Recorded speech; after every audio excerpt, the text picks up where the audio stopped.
Hello everyone, this is VJ IE from the #1 music channel in the Philippines, Mix, and welcome to this MYXclusive interview for today. We have an international guest joining us. He is very young, but he already has like 37 million views on one YouTube video and 28 million views on another for the same song, Double Take. And the same song already has 3.5 million video replies on TikTok, and he has an upcoming project that he's going to be sharing with us later on. So to tell us more about his music and himself, please welcome dhruv. Yay! Yeah, thank you for that introduction. It was very flattering. Well, that is true. Those numbers are true. You did that. So thank you so much for giving us your time. I know it's pretty early there in London. It's not too bad. It's like 9 a.m. That's all right over here. But no, of course. I would be asleep at that time. Oh, so thanks for waking up. Do you usually wake up that early? Yeah, I'm usually up pretty early. I like have calls and things to do pretty early over here. Just because also like I obviously like I have friends and family elsewhere in Asia and stuff, and so I just end up wanting to talk to them super early in the morning. Ooh, so it has become a lifestyle for you then. Yeah, I'm getting used to it. I wasn't always this way, but over the last few months, I've definitely been trying to, be up early and get to work. So how long have you been staying in the UK? And can you like give us a picture of like where you grew up, where you were born, how you ended up there? Yeah, it's super confusing. I was actually born in the UK. Mm-hmm. And then at the age of 2, my family moved to Singapore. And so I was All right. in Singapore from the ages of like 2 to 18, all the way to high school. And then yeah, around that time, my family, moved back here.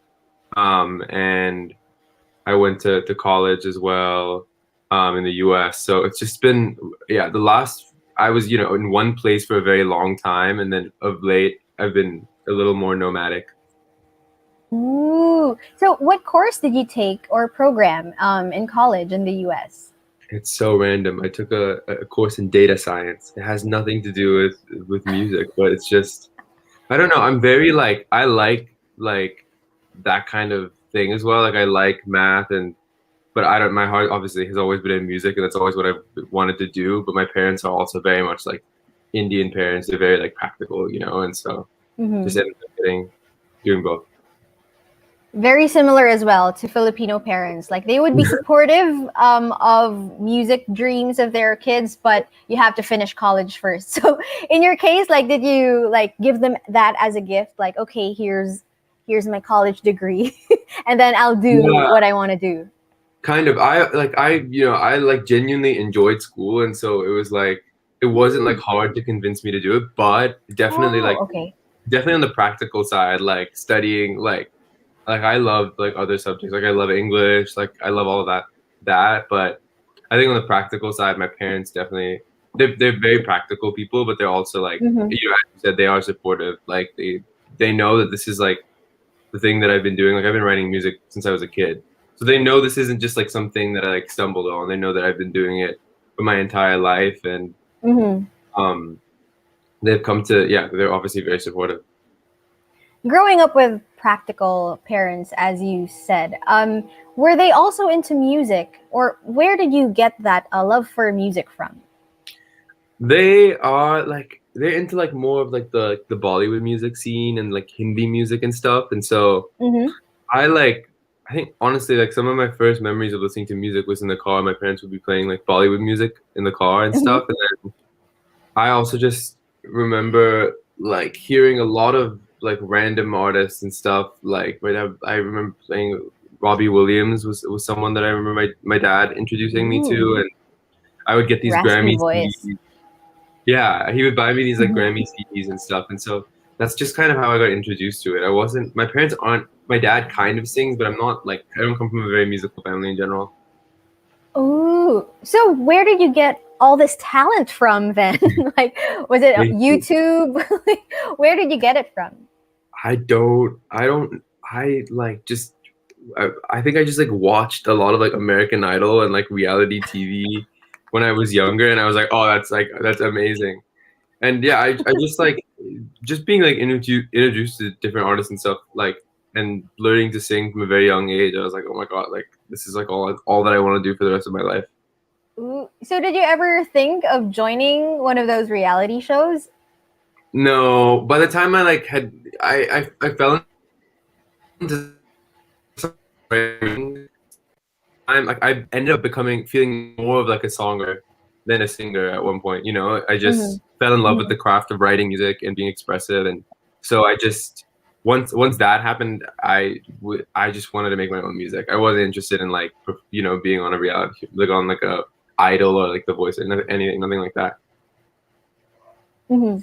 So, at what point in your life did you start writing your own songs, writing your own music? I was composing from a super young age, so I was like very into like making melodies and stuff when I was like 5, 6, Mm-hmm. 7, and then at around 15, I started writing full songs and like kind of like through 15 to like 20, I was just learning how to write music basically. I was just writing all the time. Not even from like I just as a form of self-expression. And that's kind of I feel like Mm-hmm. I like started getting better at it at that like after like 5 years of like doing it super consistently. Mm-hmm. And that's a great starting point. You know, you're doing it for yourself. It's your outlet, for your emotions, and it's not, for an audience or for pleasing other people. And when you were writing songs during that age, were you already also playing your instruments? Would you produce songs at that early on? I played the piano, like I learned how to play the piano pretty young, and so that was like my main songwriting tool. Like I would just be Mm. banging on the piano for hours and hours on end and just writing music. But on the side of production, I'm not very good at it. I definitely have like demos and stuff that I produced in high school, but I never put them out. I was very self-conscious about them. Mhm. I just kind of knew that like I like loved songwriting like with all my heart, and that was like where I wanted to like focus my energies. And so it was definitely a journey to like find the right person to work with on on the production end and someone who understood my vision as like a writer and supported Mhm. that. And so that took a bit of time, but I ended up finding the right person.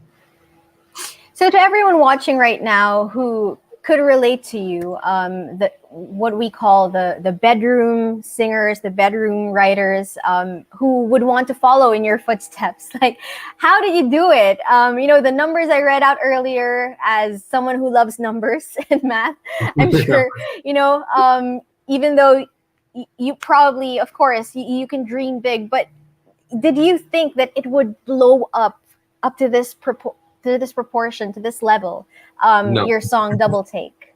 no, not at all. I didn't think it even for 1 second. Um, I have always just been like music first, like with everything that I've done. It's the reason why I have such few songs out to date is just Mm-hmm. because I'm very like I want everything that I put out to be super honest, and I want it to Mm-hmm. be super. Yeah, I just want to know that when I put out music, I can get behind it. And so the thing that I would say is just like just make music the priority. You know, like love it and like learn it and do it for however many years and don't be disheartened by the times you write bad songs and the times it doesn't feel like it's going on. I wrote 1,000 songs before I wrote Double Take. That's just the reality of it. Like, and I never like no, I never would have expected it to do what it did, especially because it happened 2 years after the fact. Like, Mm-hmm. when you first put out a song, you're like, and it wasn't at the time like I thought I was doing super well, even though it was getting like 1,000 streams, and then like, you know, it's different. The proportions are different, but I was just so happy that anyone even listened to it in the first place. Um, so yeah, it's a weird one. Didn't see it coming. Would you say like one of the biggest factors would be TikTok for it to blow up? Can you tell us about that moment when you realize that okay, this song is getting a second life. It's getting bigger than it was before. Can you tell us about that moment when you realize that something is happening? So I think it was earlier this year. The song, yeah, people started using it on in edits, like in especially on TikTok and stuff. And so I was like keeping up with it. Like I love watching stuff people make. Like I love covers and I love watching all of it. And so I've been keeping up with it for a while. And then I think my producer had messaged me and he said that the song had been going on some of the viral charts. I think Indonesia was the first one that I saw. And then from there I couldn't understand because like it's one thing to like know it's doing well on TikTok and another thing to know that it's translating. People are going to find the song and listen to it in their own time. And that's when I was really like, oh my God, like what is happening over here? And even celebrities are already, jumping in the bandwagon because there's a TikTok trend for double take. You know, I'm sure you've seen the filters. One of them is Do Young of Treasure, and then also Noah Beck and Sung Hoon of Enhypen. Do Young even, went out of Twitter. He posted it on Weverse about your song Double Take. So, what's your take on this?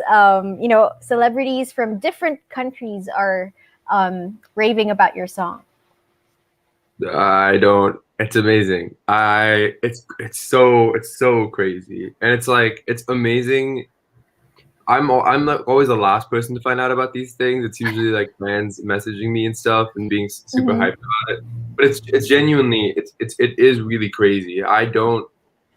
It's because I know the life of the song before it went viral, and like a time when it wasn't even out, and like it was just intimately mine, and I've been writing it, and it was about expressing myself. It's so crazy the scale of it now. The fact that people like that not only know the song but like are actively promoting it and like it. I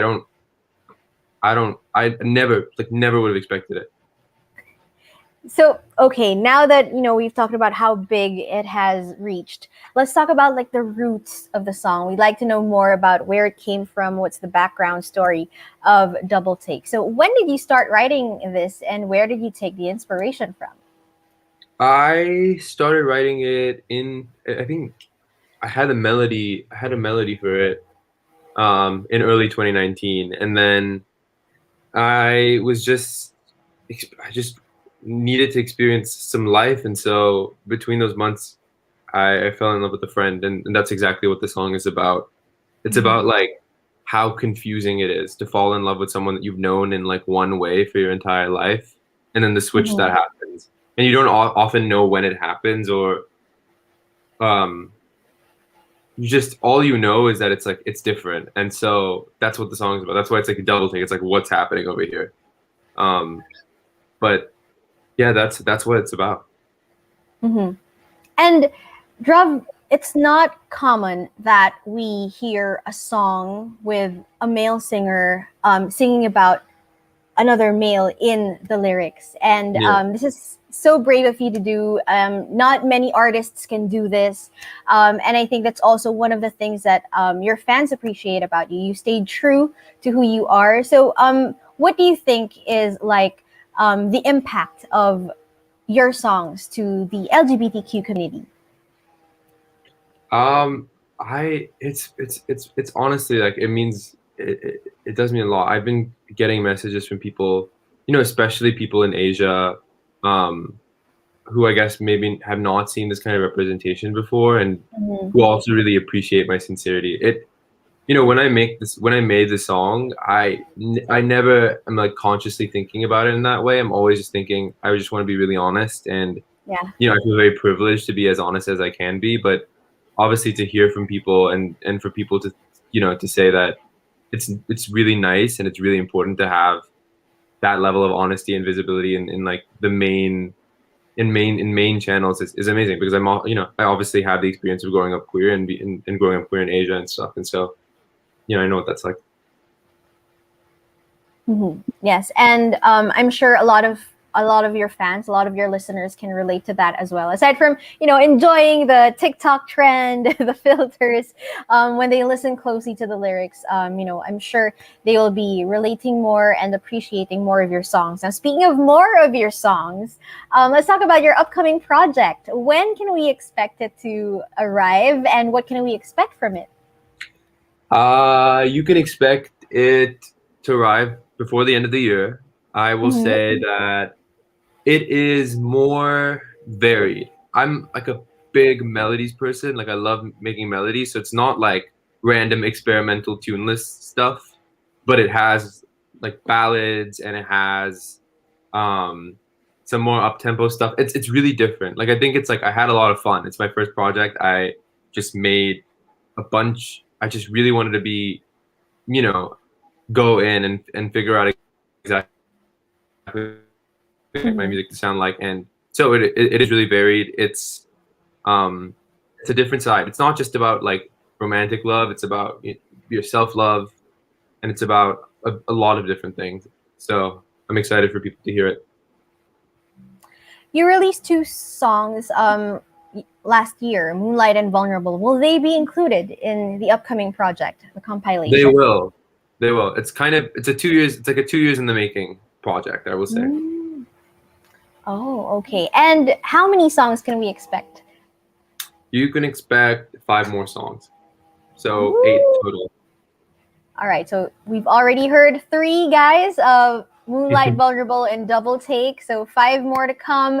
By the end of the year, we'll be enjoying this upcoming project of dhruv. So for now, guys, Moonlight, Vulnerable, and Double Take are available on all digital streaming platforms. It's also on YouTube, you know, the one with the millions of views.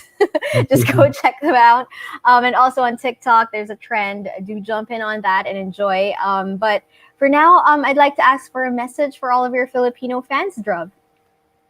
I want to say a huge thank you to all my fans in Philippines for listening to the song and for messaging me about how it made you feel. It blows my mind, and I am so excited to come and perform and to tour in Asia and to see you guys. Just a huge thank you for me. Thank you so much.